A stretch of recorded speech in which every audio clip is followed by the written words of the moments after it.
Hey guys, welcome back to my channel. Today we're diving into something super spooky, mysterious, and deeply rooted in ancient Chinese culture. Chilling Chinese idioms with terrifying, haunting backstories. You might think idioms are just simple phrases to describe daily things, but many classic Chinese idioms come from eerie legends, tragic fables, dark truths, and even supernatural tales that have been passed down for thousands of years. They are not just expressions, they are little windows into the scariest, most profound sides of traditional Chinese folklore and history. In this video, I'm gonna break down 5 iconic Chinese idioms that might sound ordinary at first, but their original stories will send shivers down your spine. We'll uncover the evil ghost that lures people to their death in 为虎作伥, the invisible curse that attacks from the shadows in 含沙射影, the surreal tragic illusion of 黄粱一梦, the fatal incurable despair in 病入膏肓, and the horrifying paranormal secret of soul reincarnation in 借尸还魂. If you love dark folklores, creepy ancient stories, and unique cultural stories, please stay tuned to the end. You won't want to miss these bone-chilling tales. Now let's step into the spooky world of Chinese idioms and uncover their mysteries one by one. In ancient Chinese folklore, there's a most terrifying, most resentful kind of ghost, the Chang ghost. Have you ever heard of it? If you haven't, you'll never look into the deep, dark mountains the same way again. Long ago, there were dense, endless mountains, home to a man-eating tiger. This wasn't an ordinary beast. It was a ferocious monster that had haunted humans for years, its paws stained with countless blood. But here's the creepiest part. Everyone who was killed and eaten by this tiger, their souls couldn't rest in peace, couldn't go to the underworld, couldn't reincarnate. Their souls were cursed, bound to the tiger forever. They became Chang ghosts, slaves of the tiger, forced to do its dirty work. These Chang ghosts were once innocent people who strayed into the mountains, but after death, they turned into the cruelest minions. They would wander in the mountains, disguised as normal people, luring them with gentle voices, guiding them straight into the tiger's trap. They'd lie and say, "There's a safe path ahead. I'll show you the way out of the mountain." When the unsuspecting travelers followed, they'd walk right into the tiger's hiding spot. And then, the tiger would pounce, tear them apart, devour them alive. The worst thing is, these Chang ghosts didn't just lure people, they would even help the tiger. If someone tried to fight back with a sword, the Chang ghost would sneakily push the weapon away. They were victims once, but after death, they chose to drag more innocent people into death, just to please the tiger that killed them, hoping to free themselves from the curse. Every Chang ghost was trapped in endless darkness, feeding on the lives of others forever. This is the story behind 为虎作伥. It's not only about helping bad people do evil, it's a story about cursed souls, false evil, and the most terrifying cycle of death in Chinese legends. When you hear this idiom now, do you feel a cold chill running down your spine? Think about those lost souls in the mountains, luring you into the dark with a fake smile. Long ago, in the murky swamps and shadowed riverbanks of ancient China, locals whispered warnings of a monster called Yu. Its form barely visible through the mud and mist, and it killed without ever laying a finger on its victims. Here's the unspeakable horror of it. This creature doesn't need to bite, scratch, or attack you directly. All it needed was your shadow. If you walk too close to the water's edge, if your shadow stretched across a quiet current, the Yu would strike. It would spit a single grain of poisonous sand straight at your reflection in the water. You'd feel no touch, see no attacker. At first, you'd think nothing of it, just a passing breeze, a silly shiver down your spine. But moments later, a searing, crippling pain would rip through your body. The pain would claw at your bones, drain your strength, and leave you gasping for air, collapsing right there on the riverbank. No wounds, no blood, no sign of what hurt you. Just sudden, agonizing suffering and a slow, terrifying death. Villagers found bodies every single day.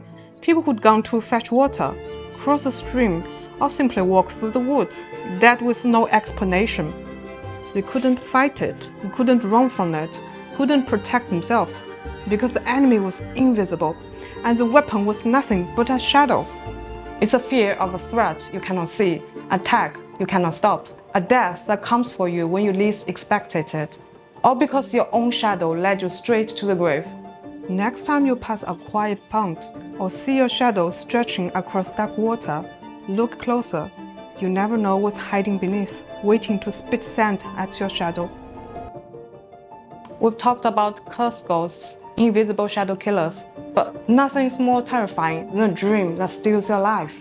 This is Huang Liang Yimeng, a dream of a single bowl of millet, a Chinese legend that will make you afraid to close your eyes ever again. Let's go back to ancient times. A young, ambitious scholar traveled far, tired and hungry, stopping at a small inn to rest. He ordered a bowl of yellow millet porridge, sat by the stove, and waited for it to cook. Exhausted, he rested his head on a wooden pillow and quickly drifted off to sleep. What happened next was a perfect life. In his dream, he aced the imperial exam. He became a high-ranking official, admired by all. He married a beautiful, gentle wife, had healthy, clever children. For decades, he walked through every happy moment. Promotions, family gatherings, growing old with his loved ones. He lived a full, long lifetime in that dream. Then one day in the dream, he lay on his deathbed, thinking his life was finally over. He jolted awake. The fire under the yellow millet porridge was still burning. The porridge wasn't even cooked yet. Just a few minutes had passed in the real world. He sat there, staring at the unfinished porridge, his whole body shaking. He could still feel the warmth of his wife's hand, the laughter of his children, the weight of his official robe, the coldness of death on his deathbed. All of it was so real, so vivid, that he couldn't tell what was true anymore. The horror of this story is not about ghosts, monsters, or curses. It's a horror of losing your entire life to an illusion. Imagine you live every second of a happy, long life, only to wake up and realize all of it wasn't real. You are left empty, broken, unable to tell the difference between reality and dreams. What if that's our life right now? What if we are all just dreaming, waiting to wake up to a world where everything we love is gone and only a single bowl of uncooked porridge remains?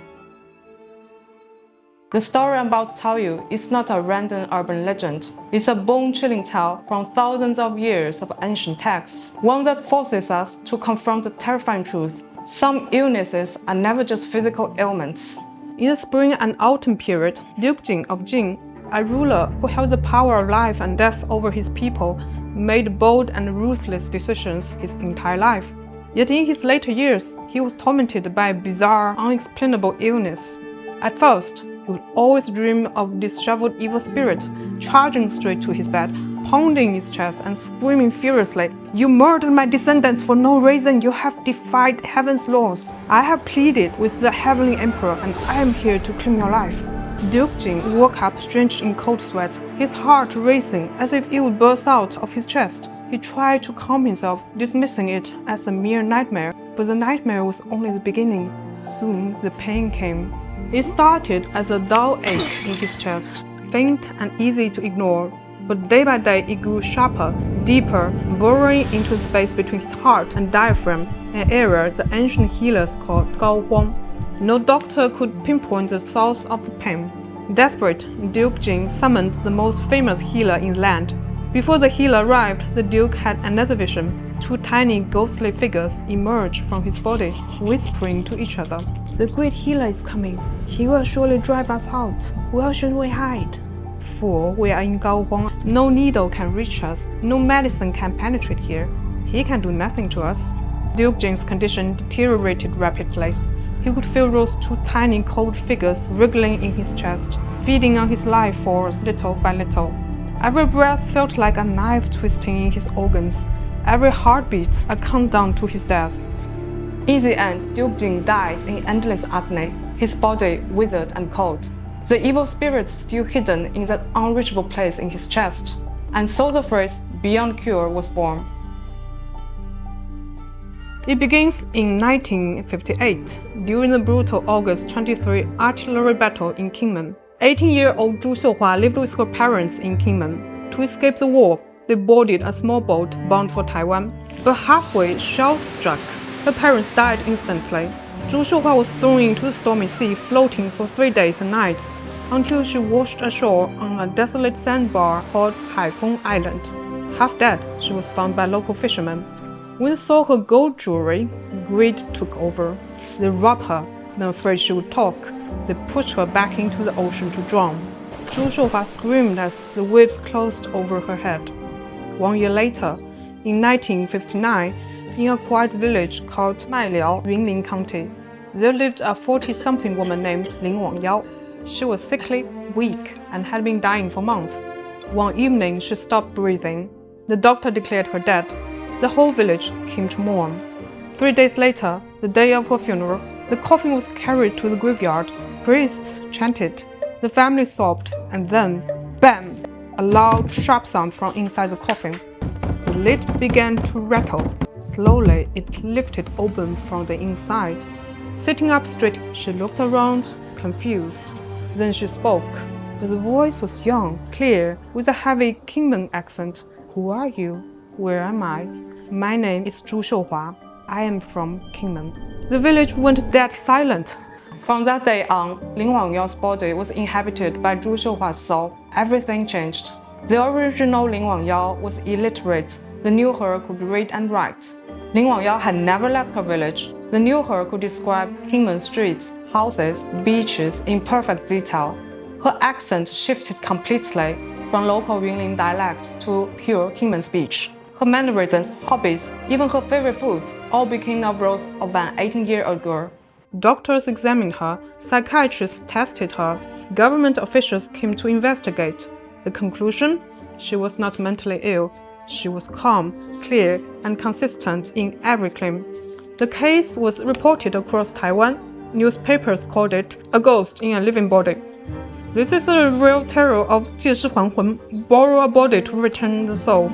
Everyone who knew her whispered, that is not the woman we know, that is a ghost wearing her face. She died in 2018 at age 97. Until her last breath, she insisted, I am Zhu Shoufang, I am from Kingman. This body was never mine. Thank you for hanging out with me. I'm Verona. If you like my content, please hit the like button and subscribe to my channel. I'm always here to share more strange and fascinating Eastern stories. See you next time.